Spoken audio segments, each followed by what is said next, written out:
Good evening, everyone, and thanks for having us in for News Tonight. I'm Tom Lewis. You're watching News 13 at 6. We're learning more tonight about Saturday's tragic road rage shooting that killed one person and critically wounded another. Panama City police have arrested 2 people, charging them in those shootings. As News 13's Heather Basley tells us, investigators say they've learned more about what led up to the violence. 48-year-old Georgeann Garner and her 19-year-old daughter Marleigh Lewis were together with others Saturday celebrating Georgeann's birthday. Around 4 p.m., the group left the St. Andrew's Mardi Gras parade, heading to a local restaurant for dinner. Somewhere along the way, they crossed paths with 23-year-old Jabal Simmons and 21-year-old Ivy Bella Encino in some type of traffic incident. It came to a head at the intersection of Harrison Avenue and Highway 231. An occupant from Miss Garner's vehicle went back to Miss Encino's vehicle and struck Miss Encino. And that was the conclusion of it.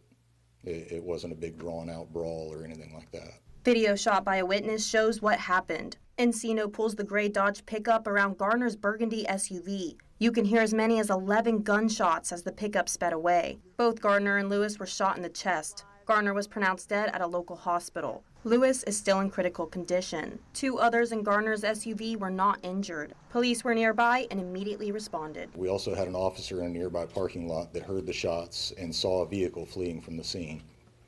The officer got behind that gray Dodge Ram and attempted a traffic stop, which then turned into a fleeing event. The officer pursued that vehicle north on Highway 231, eventually landing in the parking lot of the Holiday Inn near the intersection of Highway 231 and Highway 77.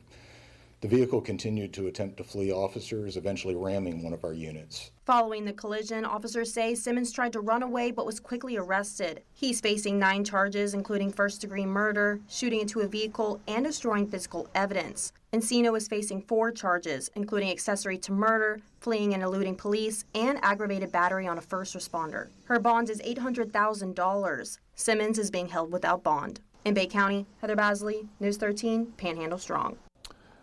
Garner's close friend has created a GoFundMe account to help pay Garner's son pay for the mother's funeral, as well as sister Marleigh's medical bills. We have a link to that GoFundMe page on our website, mypanhandle.com.